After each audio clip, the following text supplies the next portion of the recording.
Hi, Rakan. So once everybody is over here, you can start. And yeah, I will make you co-host. Cool. I will make you host.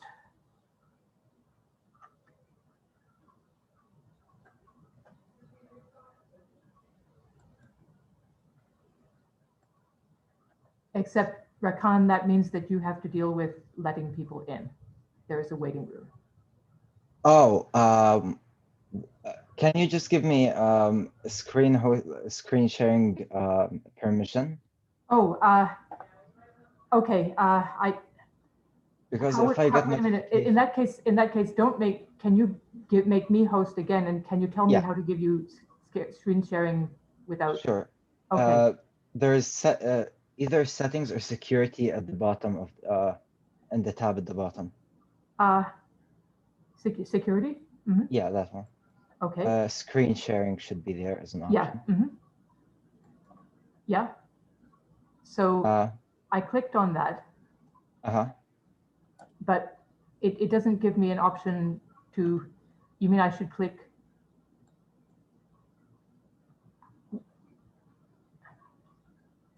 All right, it's all right. You can just make me host. I'll let people in as well. Okay. Okay.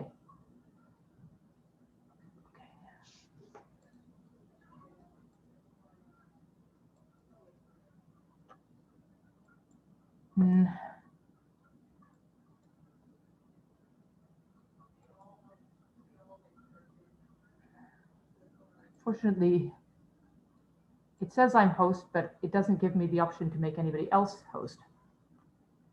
Okay, that's weird. So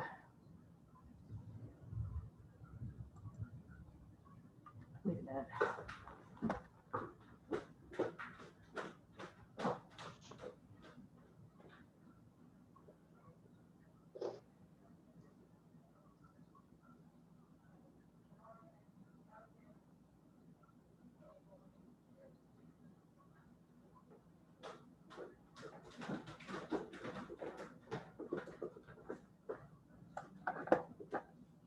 Silent. Multiple. Oh, okay. All right, that's fine. That's fine. He's the only one who wants to. Okay. So Rakan is the share screen. So how do I enable that? Well, he has to share his screen. Okay. Okay. So, yeah. Now I can share it. Yeah. Rakan, you are now. Yeah, I can share screen. You should now be able. Okay. Good. We're seeing it. Excellent. Okay. All right. So I think I'm supposed to stop the recording and then restart it. All right, sure, that's fine. But I think you should just let me stop it and then. Actually, I'm not going to do that. I'll pause it and then I'll and restart. Okay, go ahead. All right. Let me introduce you, Rakan Omar, who is speaking on influence centrality. Go ahead. Thank you, Professor. So I had hoped that I would leave aside some time for you to boost since I'm from York, but technical difficulties cut into that. So let's just get started. So the notion of centrality. Centrality refers to a measure of how important or well-positioned a node is in a network meaning a graph. So how do we define how do we measure how important or well-positioned a node is? Well, that's sort of the question. So there are a few different measures of centrality. These are some of the most common ones, but there are others. I'll cover the first three now and the other three later. So degree centrality is just the degree of the node. And in directed graphs, you can use either the in degree or the out degree. And it can be standardized by dividing over n. Standardized by which I mean making the measure between 0 and 1. Closeness centrality. We let d, vi, vj denote the distance. That's the length of the shortest path from vi to vj. And then we can take closeness centrality to be 1 over, or basically the inverse of the sum of the distances between vi and every other, or basically vj for every other j, for every other vj. So basically, the closer a node is to other nodes, it will have a larger larger closeness centrality.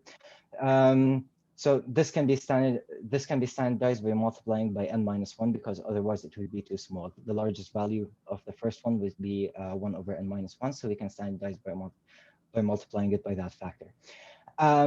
So degree centrality would show you how many nodes are directly connected to a node in the network, whereas closest centrality shows you its proximity to other nodes. Betweenness centrality, we let GJK represent the number of geodesics, thus the number of shortest paths between the nodes Vj and Vk, and let GJK be the number of geodesics between Vj and Vk that pass through Vi. And then for betweenness centrality, we take the betweenness centrality of Vi is the proportion of, is the sum of the proportions of the geodesics that pass through I over all the geodesics for all pairs of nodes. And then we can standardize it by multiplying it by all possible by the number of all possible pairs. Those would be slightly different for directed graphs, both closeness and betweenness. So for example, betweenness would have to be adjusted by changing the indices in the first one, and then but when standardizing, you remove the factor of 2. But anyway, that's the general idea of how you calculate these centralities. By the way, betweenness centrality shows you networks that have, nodes that have high traffic in the network. So a node that's in a lot of short paths would have a high betweenness centrality. It's expected to have a lot of traffic.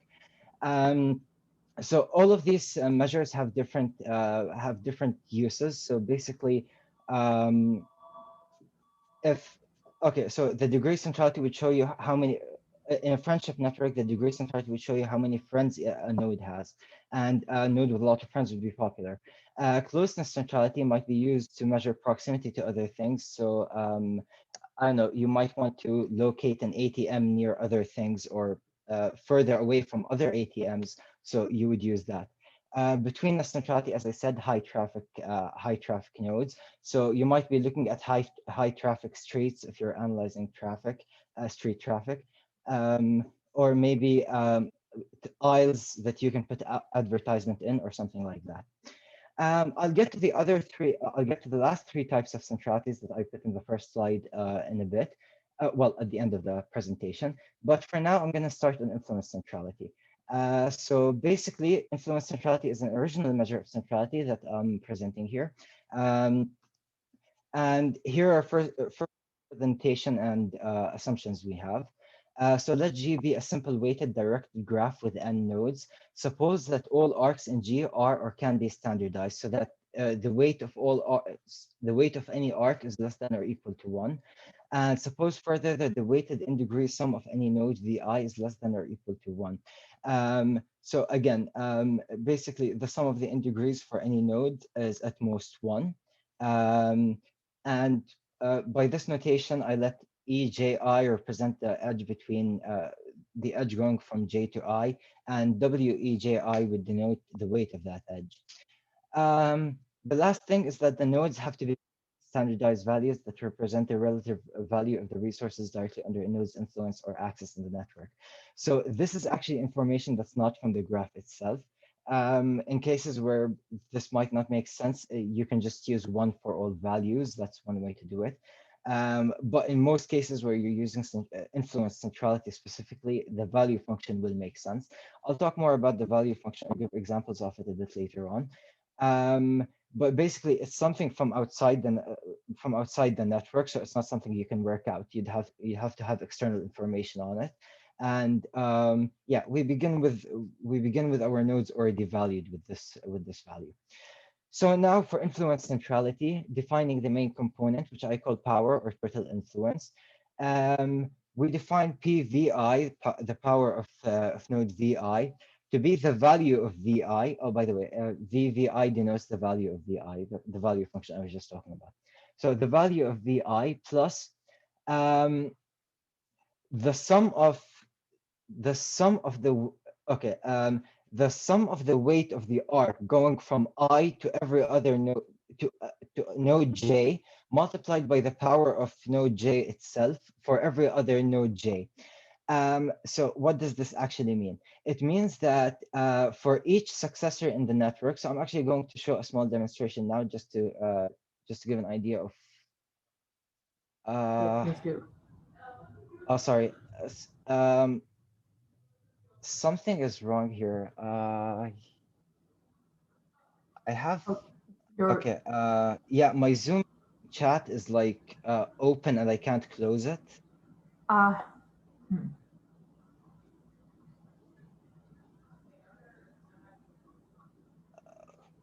I don't know how to close.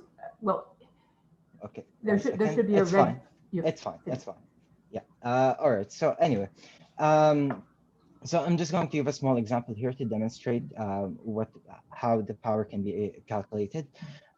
So let's start with this node in the middle. I'll call this node A, and I'm going to be calculating the power value for this one. And for now, assume that all the nodes here have value 1. So if we want to calculate the power for A, we would go along the arcs going out of A.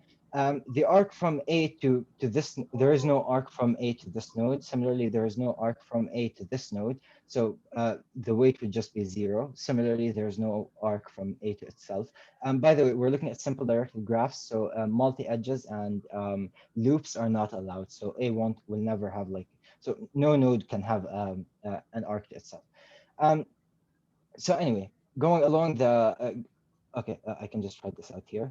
So PVA is equal to first the value of A itself, so 1 plus. Um, the arcs for A and those two are, the weights are 0, so we don't take them into account. Then plus 0.3, and the power of this one, which we can expand. We know that it's the value plus the sum of the out degree multiplied by well, the sum of the weight, the out degree multiplied by the power of the nodes that each arc connects to. In this case, it's just the value, which is 1, and there is nothing else, so it's just 1. As for here, so we go along here, 0.4, 1 plus, again, 1 is the value, plus, so now we calculate the power of this one, and we expand it here. So it's going to be 0.5 multiplied by the power of this. Again, the power of this would be the value plus the sum, the same equation. It doesn't have an out degree, so in this case, it's just the value. So it's going to be plus 0.5. So let's see, that would be 1 plus 0.3 plus 0.4 plus 0.2. Hopefully I didn't make an arithmetic mistake. That would be 1.9. So the influence centrality, sorry, the power of this one would be 1.9. So as you can see, the power goes along from a node along all its arcs, taking into account how much the node contributes along that arc to the arc to the node that it's going to, and well, then you take that node's power into account when calculating node V's power, where node V is the node we're looking at. But now for the in degree, basically, so the power or the total influence increases with the out degree. But as for the in degree, I define something else called internal influence, and that's the other component of influence centrality. And it's simply defined as 1 minus the weighted sum of the in degrees of node VI. So in this case, basically, now remember that we assume that the sum of the weighted sum of the in degrees is at most 1. So this is greater than or equal to 0. It's non-negative. And basically for VA here, IVA would be 1 minus 0.2 minus 0.3. So it would be 0.5. I'll just write that down. So IVA would be 1 minus 0.3 minus 0.2 is equal to 0.5. And finally, we can define influence centrality. So it's simply a product of those two. So in this case, it would be 0.85. 1.9 multiplied by 0.5, 0.85 would be the centrality of A. Okay, so that's basically the centrality. That's the basic definition. It increases with the out degree of a node and decreases with the in degree of a node. So now to analyze the properties of influence centrality, I need to look at the power equations first. So notice that the power equations is actually a system with n equations and n unknowns. So we can do the thing with the matrices. But first, let's just define the vectors and matrices we're using. So V would be the vector of values, and P would be the vector of powers. A is the adjacency matrix, so that the ijth element of A denotes the weight of arc Eij. And note the notation here because this is not universal. So the ijth entry is the arc from node I to node J. Since we don't have loops, as this is a simple directed graph, the diagonals are 0. I see some typos in this page, some typographic errors, but whatever. Anyway, so the diagonals are 0. The other values are all non-negative. And then we can write the system that we want to solve as A minus In, where In is the identity matrix, multiplied by P, and it's equal to the negative of the negative of the values vector. You can check that this is actually the same equation we had here. It's just we expanded for all n vertices and we put it in matrix form. Then just taking the negative of both sides, because I'm going to use this equation later, it gives us equation 3. And basically, this is the system to solve. And I'll show later on that this is solvable. So I'll give a proof that that shows that this is actually a solvable system. But for now, I will tell you that this is how I calculate or basically this is how the influence the power values are calculated computationally. So this is the computational formula used. But there's another formula that I'll cover just because I need it for one of the properties. So for when we're calculating the power of a node vi, we go from first we take the term of the value of vi itself, and then we sum of the weight of the arc from vi to vj multiplied by vj's power for all other nodes j. Um, but another way to look at this is that we can keep expanding the PVJs, and then we can keep expanding the PVJs and then collect all the terms the same collect all the coefficients on the value terms. So for each node, so we note that for each node that's a successor of node I, there's a term in the power equation for each walk from node I to that node. Let's call it node J. That term in the power equation of Vi would come from expanding the power values of all the nodes and of all the nodes that are in the sequence of sorry, all the nodes in the sequence of nodes that form the walk from Vi to Vj. So basically, when we collect these terms, we can write it out as PVI is equal to VVI. Plus, now instead of summing over the direct successors of I, we sum over all successors of I. So it's not necessary that Vi and Vj have. So it's not necessary that there's a line from or an arc from Vi to Vj, long as there's just some path from Vi to Vj. Vj will still appear in the power equation of Vi. The coefficient on Vj's value would actually be the product of the weights of all the arcs along the walk that you're looking at the moment. So, for example, here when we were looking at the total influence that node A has over this node, this node isn't, I'm just going to call it B for now. This node isn't actually a direct successor of A, but it still appears in A's power calculation as its value appears here. By the way, there's like a coefficient of 1 here, that's the value, but basically this is the term we're looking at. So it would appear as 0.4 multiplied by 0.5. It's basically the products of the weights, the products of the weights of the arcs along that walk. So if you keep expanding, you can see that basically this formula works out. You can collect all the coefficients this way. And so you can write it out in this sort of neat formula. We let Wij denote the set of all walks from Vi to Vj, and let Mwij denote the mth element, a walk. Um, and then we can write the power equation as this sum go along all nodes, and then all walks from Vi to each node j, and we take the products of the weights of all the arcs along all the walks. Here's the thing: this might not actually be finite. If there's a single directed cycle in the graph, then there's going to be an infinite number of walks. So, but this is still useful. I'll show why in a bit.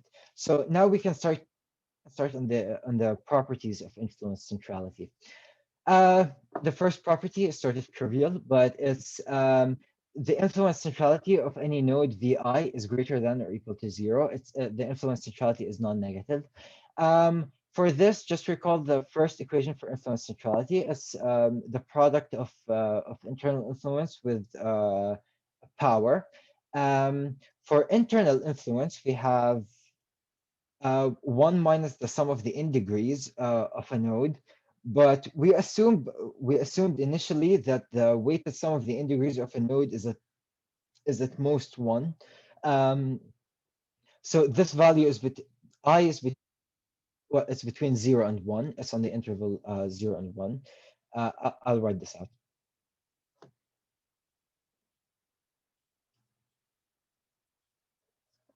Okay, so IVI is in the interval of 0 to 1, and we can write the power. We can use the Walk's equation for the power calculations, or for the power equations. Basically, it's the value of a node. This is non-negative, plus, and it's a long summation, but basically the products of all the weights of the products of the weights of all the arcs and all the walks from Vi to Vj. But here's the thing. So it's okay, just one moment. So yeah, Wi Vj. Okay. So both the weight. Oh, sorry, this is not Ij. Both the weights of the arcs and the values are non-negative. So this is well, each term here is non-negative. But We is greater than or equal to 0. Vvi is greater than or equal to 0. So this is greater than or equal to 0. As a result, the entire summation is greater than or equal to 0. At the end of the day, we get that PVI is greater than or equal to 0. Both components are non-negative, so we see that influence centrality is non-negative. The second property is actually really cool. So the sum of the centralities of the nodes in the network is equal to the sum of the values of the nodes. So to prove this, I just need to show one more, to introduce a few new vectors. So let's denote the vector of influence of internal influences by curly I, and the vector of ones by D. And note that since 1 minus that's a typo. Okay, so note that since IVI, which is equal to 1 minus the weighted in degree of node VI, is can also be written as 1 minus um, the column of, okay, the ith column of the adjacency matrix. So we can write this in matrix form as the transpose of our curly I vector is equal to the ones vector minus the ones vector multiplied by the adjacency matrix, which can be expressed as d I minus a. So now I can prove the second property. The sum of the influence centralities, the sum of the influence centralities is equal to the sum of the products of the internal influence of vi with the power of vi, which can be expressed as the dot product of curly I, the transpose of the I with the p vector. And then we can use this equation that I just showed now. So we substitute this instead of the transpose of the curly I, the I n minus a.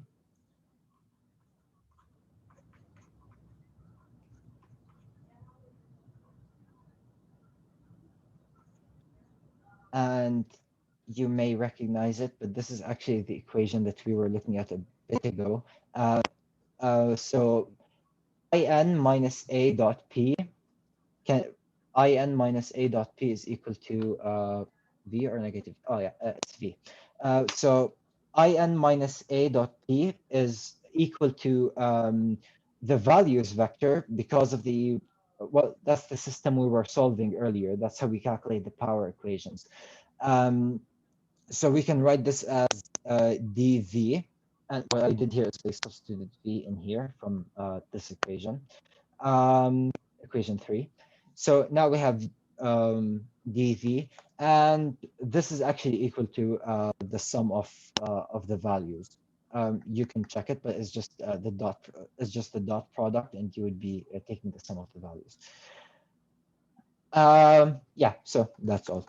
I will also note that this is less than or equal to the summation over the same indices, but just of ones, because the values of v's are standardized. So they're at each v is at the value of each node is at most one. So that's why this is less than or equal to the summation of ones over the same number, over the same indices, which is equal to n.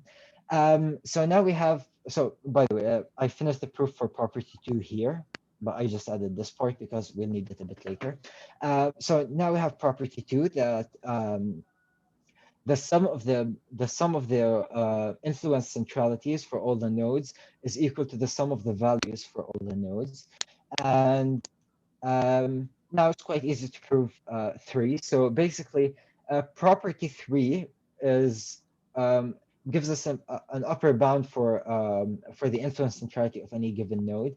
So the influence centrality of any given node is at most equal or less than or equal to the sum of the values of all the nodes.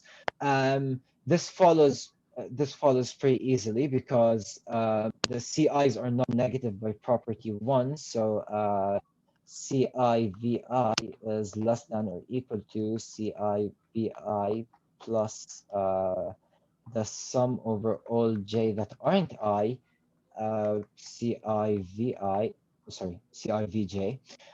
So basically, this is because this inequality is because of property 1. The influence centralities are non-negative. So so this summation is non-negative. This is just the same as the LHS. So with this this entire thing, so this term plus this summation is actually just the summation over all nodes, the influence centrality of all nodes, which is by property 2 equal to the sum of the values of all nodes, which again is less than or equal to n. So that's property 3. So now we have an upper bound on we have a maximum value for both well, for the sum of the centralities as well as for the centrality. So now we can do some now we can standardize influence centrality. So if you remember, I mentioned earlier, the centrality measures are usually standardized so that the measure becomes between 0 and 1.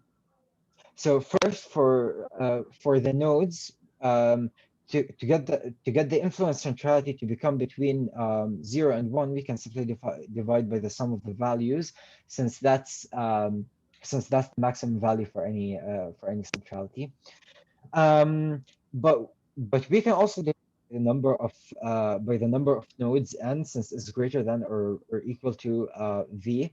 And when we're looking at just one graph, those two would be multiple scalar multiples of each other, so it doesn't make much difference which one you're using.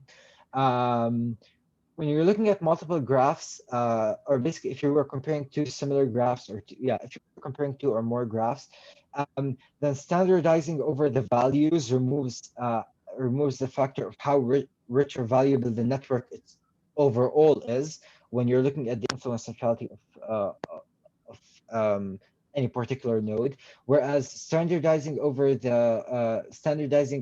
n would actually leave the number of well, it would leave it would keep okay, so the values of values of the nodes would still have a large effect on the influence on the standardized influence centrality. So if you were comparing different nodes, so I defined both measures of standardization for use in different cases, but most of the time the first one is most convenient because of properties 2 and 3, particularly 2. So anyway, standardizing this way makes it so that the influence centrality is between 0 and 1. Now, there's another thing that I didn't mention earlier, but there's a concept called centralization. So centralization refers to taking the summation. Should this be absolute value? Oh, no, it's fine. Never mind. Sorry. Okay, so basically, I've calculated the influence centrality after you've calculated the centrality for all nodes in a network, regardless of which notion of centrality you're using. So not just influence centrality. Basically, what you can do next to take a measure of centralization, which shows you centralized how centralized the graph G is with respect to this relation, or basically with respect to this measure of centrality. It would be you can take the sum of the difference between the most central node and every other node, and divide it by that same summation for the most centralized node. Sorry, for the most centralized network with the same number of nodes.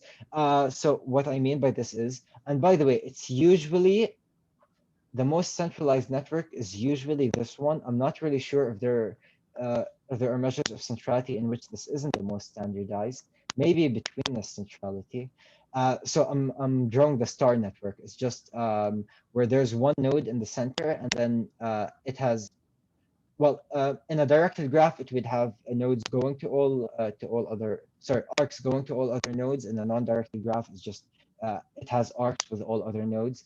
So anyway, this is usually the most centralized network. It's easy to see why, because, well, by most intuitive definitions of centrality, or yeah, I mean, if we're looking at centrality, it would be easy to see that the center node is the one that's most central. But by the way, it's not necessarily the case. So basically, the idea of centralization is that you divide this value, the difference between the sum of the differences between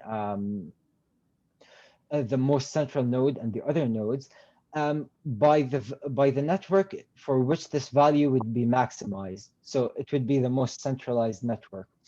And this gives us basically a standardized measure of centralization for a network. So this allows us to compare how centralized different networks are with respect compare how the degree to which different networks are centralized relative to each other. So again, here I'm measuring centralization with both notations, so it's possible to do it over n-1 multiplied by VVM, by the sum of VVM. So basically, this would be the star network the with the sum of the values the same as the sum of the values of the network we're looking at. Whereas this would be the star network where all the nodes have value 1. And by the way, you can check that the star network is indeed the most centralized by influence centrality, because one of them would have well, the star. Oh, by the way, in this case, since we're looking at a weighted graph, all arcs in this case have value 1.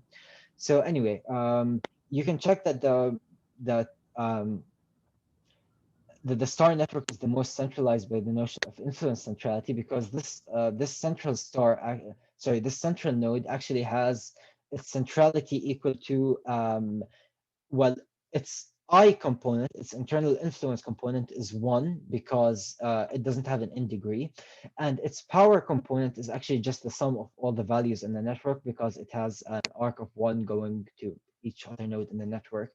So this one's power is the sum of the values, and its internal influence is 1. So its influence centrality value is equal to the sum of the values, and all the other nodes have influence centrality is 0, because their weighted in degree sum is 1 from this one arc. So that would leave us with a node with one node having all the centrality, and all the other nodes having centrality 0. This would indeed be the most centralized network, and so that's where the value. So that's where this is coming from. The sum of the values is just the centrality of that one. So anyway, yes, this is how we measure centralization for influence centrality. Let's see. Okay, so the next this part is actually an extension. It's not necessarily only for influence centrality. I guess this could work for any measure of well, yeah, I guess this would work with any measure of centrality. I just haven't seen it anywhere, so I added it with influence centrality. So suppose we're comparing 2 or more networks or possible structures for the same network, and suppose we have a function p that maps every node to a non-negative real number, preferably in the interval 0, 1. So basically, we standardize when possible, so that p is a measure of some property the nodes have.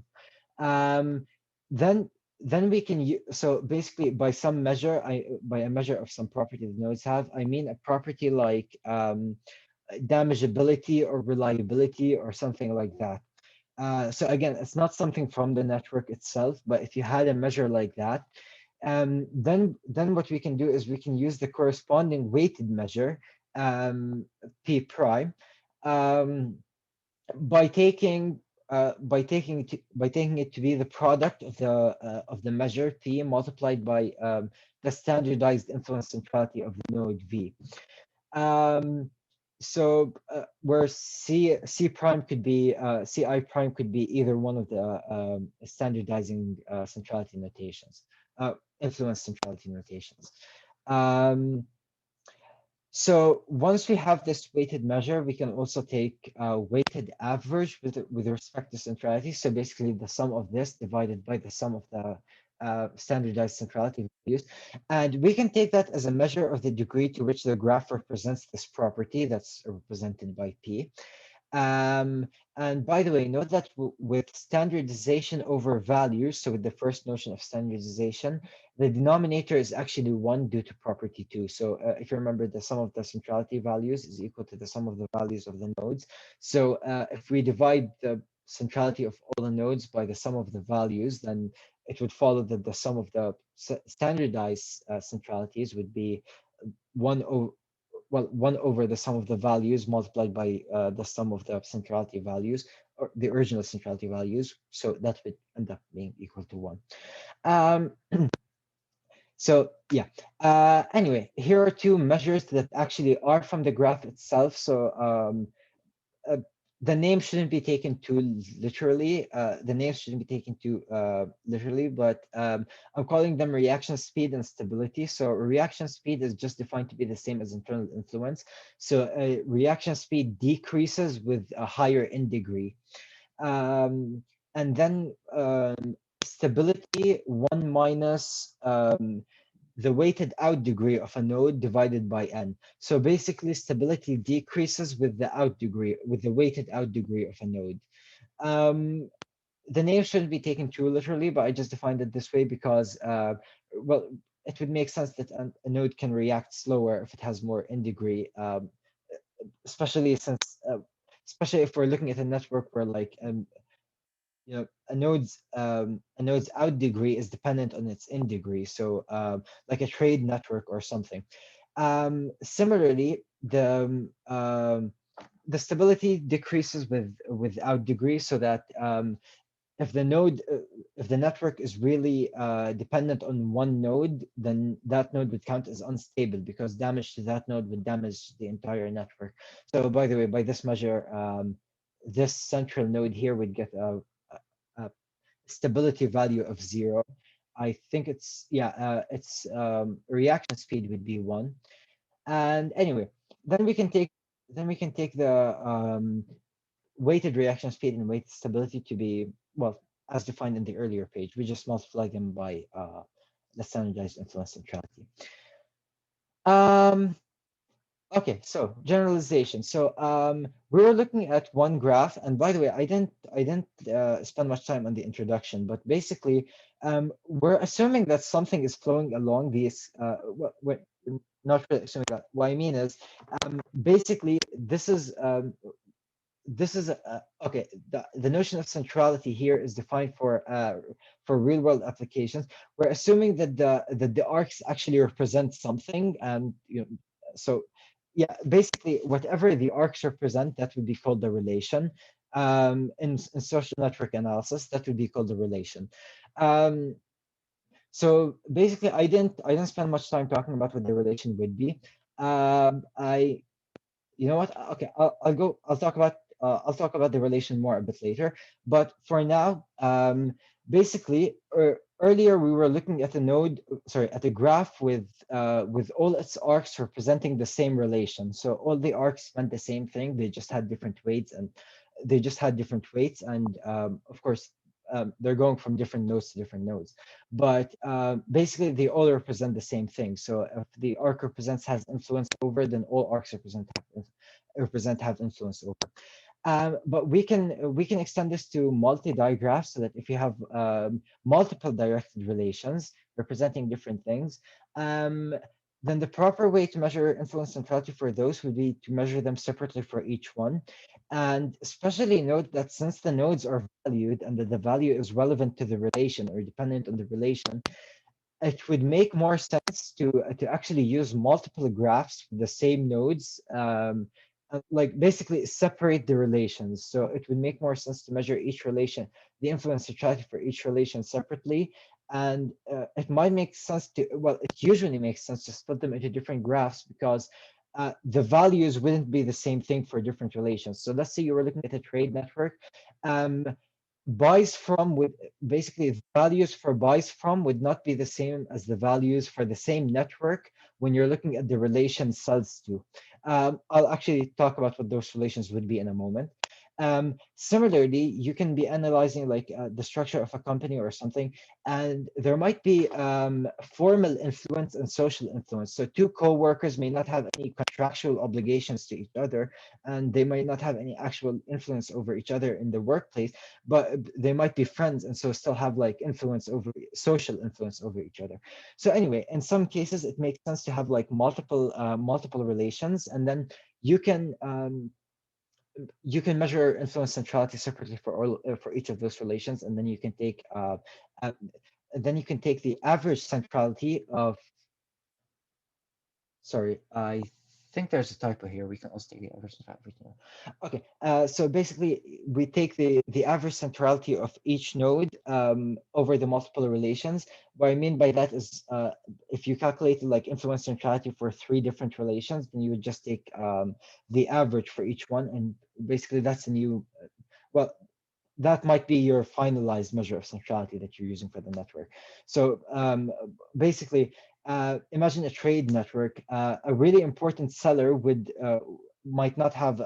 So basically, somebody might have a really high influence centrality in the sells to network. They're an important seller, and someone might have an important influence centrality in the buys from and the buys from network, but each of those may not have an important influence centrality in the other network. So, so basically in the sells to network, you have important sellers with high influence centrality, and in the buys from network, you have important buyers with a buys from, with a high buys from influence centrality. But then if you wanted to look at their overall contribution to the network or their overall importance to the network, it might make sense to take the average. So you want both how much somebody is an important seller and how much of an important buyer they are to the network. Okay, so yeah, that. Okay, so now I'm going to show some example graphs and tables. I had hoped to add a real world example, but I didn't end up having enough time to do that, and I didn't want to make a rushed one at the last minute. So these are just some arbitrary examples that are sort of for illustrative purpose. I'll get them in a moment. By the way, they're attached at the end of the slides, but I have them on a separate file. Oh, sorry, you were saying something? No, just go ahead. Oh, sure. Yeah, sure. Yeah, so that's the one you wrote down. Sorry? Is that the one you wrote down? Oh no, I don't think so. The one I wrote down is just yeah. Anyway, it's doesn't not. matter. No, yeah. So anyway, I have a bunch of examples, and they are attached to the slides, which are on the seminar website. So if you want to look through them, you can. But yeah, basically, there's a bunch of different networks and yeah, their influence centralities and their standardized centralities and a bunch of other properties are shown, including the weighted reaction speed and their weighted stability.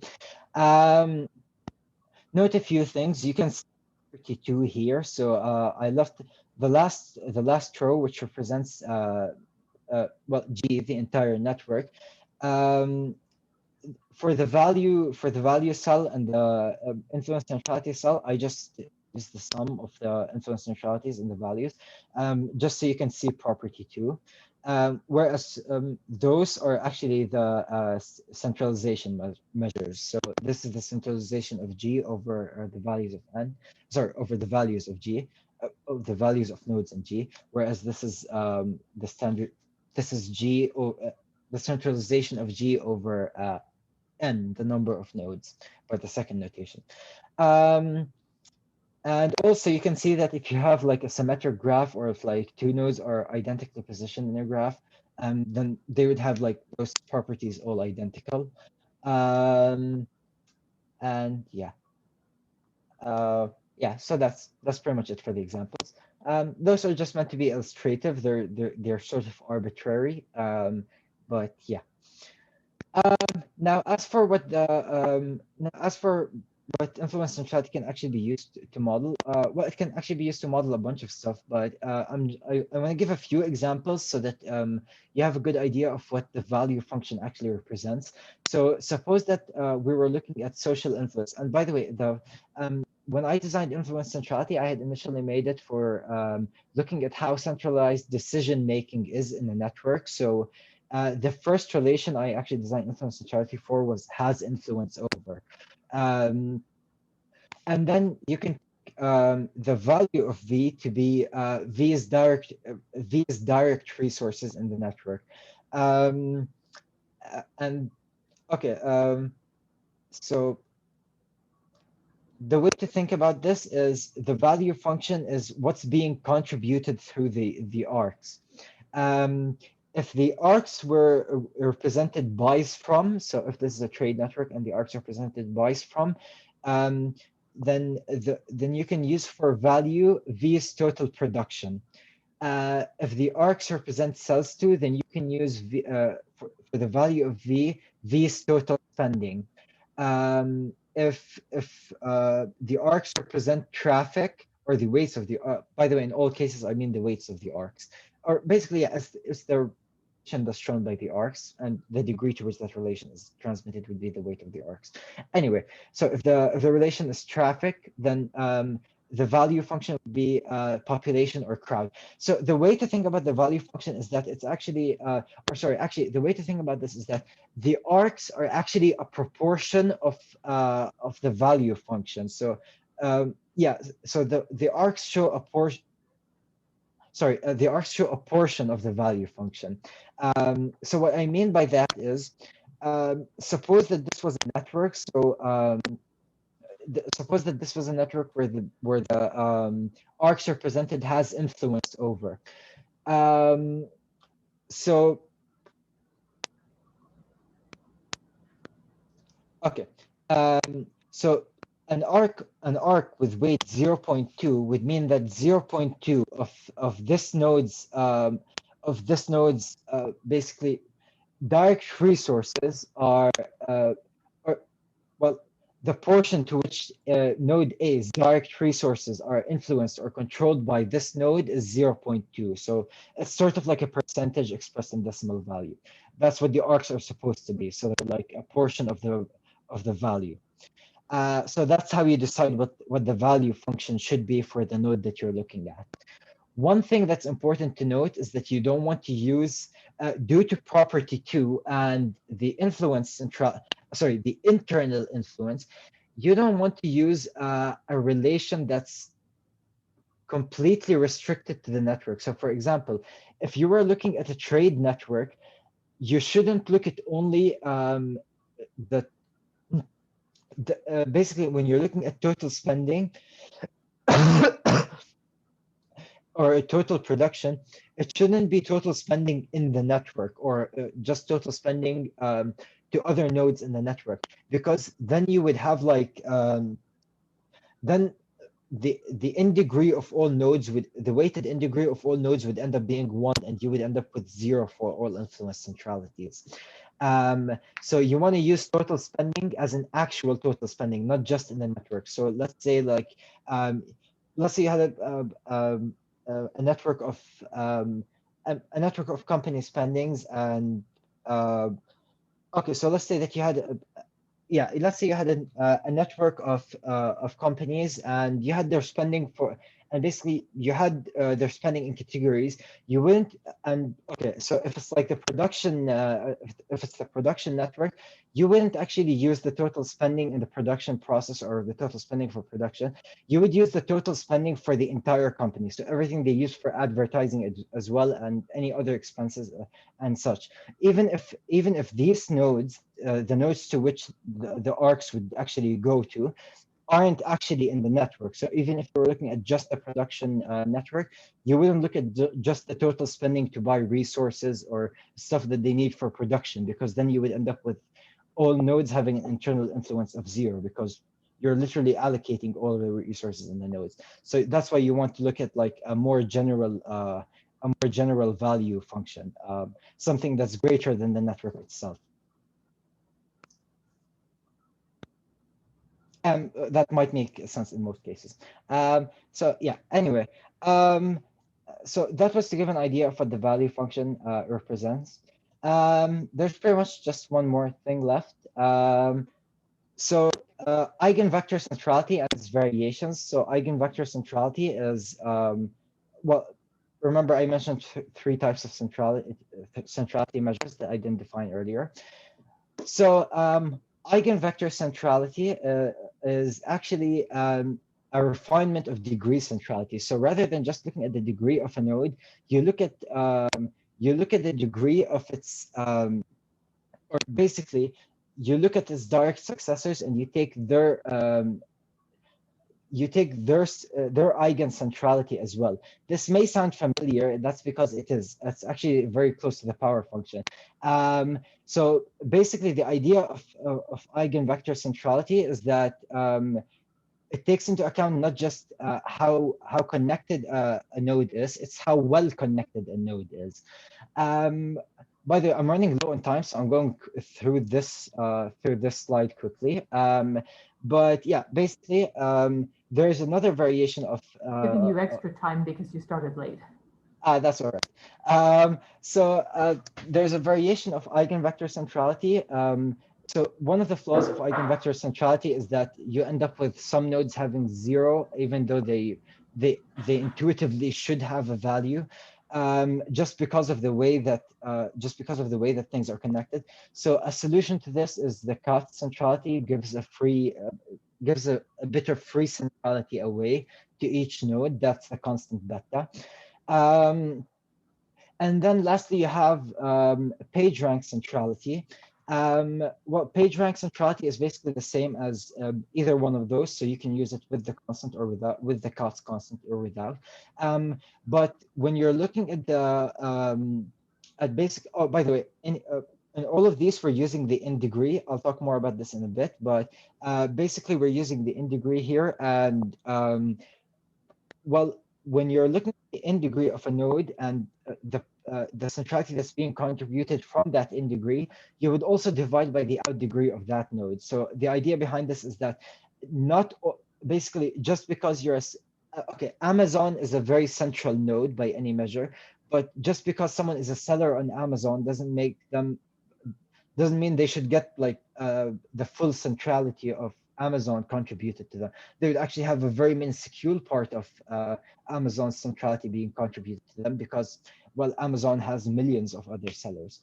So that's the idea behind this. And by the way, you'll notice that the power function is actually a centrality measure itself. It's a variation of the Kath centrality with the value function instead of with a value function instead of beta, with the value function instead of the constant beta.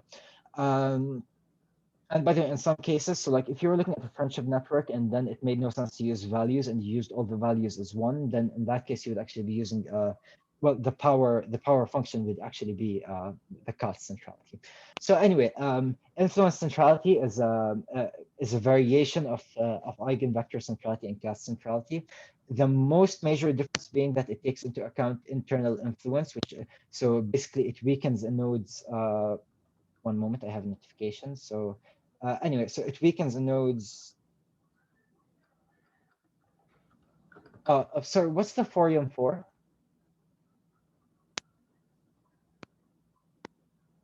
Sorry? What's the forium for? What's the what? The forium in the chat. Oh, the form is for feedback. It's actually everybody else fills it out. Well, you can also, but I see. All right, cool. All right, so like previous weeks. That's cool. Okay. So just last thing I was going to point out is that in here they're using the in degree. Now, for the most part, this is actually just a notational choice because in a directed graph, if you had the relations actually representing something, they just flip all the relations and flip the entire relation. So if you had has influence over from I to J, then you can just change the relation to mean is influenced by, and then change all the arcs from I to J to become from J to I. So whether you're using the out degree or in the in degree is actually just a notational choice. The actual major difference here is the internal influence as well as the value function. And by the way, if you take a look through the examples, you would notice that the value function is actually important. So yeah, that. And I'm actually pretty much done for the presentation. There's one last thing. There's the proof for the solvability of the network. To be honest, it's actually good that I'm running short in that because I need my notes for that one, short in time for that, because I need my notes for that one anyway. So yeah. Actually, do I have like 2 minutes just to give an idea of how to show that the matrix is solvable? Okay, go ahead. Sure. So, okay, so basically we want to show that this is the matrix that we want to show is solvable, and this is the matrix we want to show is solvable, and we will just want to show that in minus a is invertible. So the key to that is assuming that, well, it's assuming that one of the, well, at least one of the integers, one of the weighted sums of the integers is less than or equal to 1. We would be able to write this as dA is less than or equal to A, sorry, is less than or equal to D. And we're representing the inequality as term by term. And then we can let, and then we would show that A converges because, sorry, AM as M goes to A to the power M as M goes to infinity converges. And we can take B to be, sorry, the limit of AM as M goes to infinity. And we claim that this is the inverse of in minus A, which is what we want. And that shows that it's singular. And yeah, well, that would show that it's solvable. So that's just the outline of how to do it. Yeah, so that's all. Okay, well, let's thank Rakan again. Thank you. Okay, are there any questions?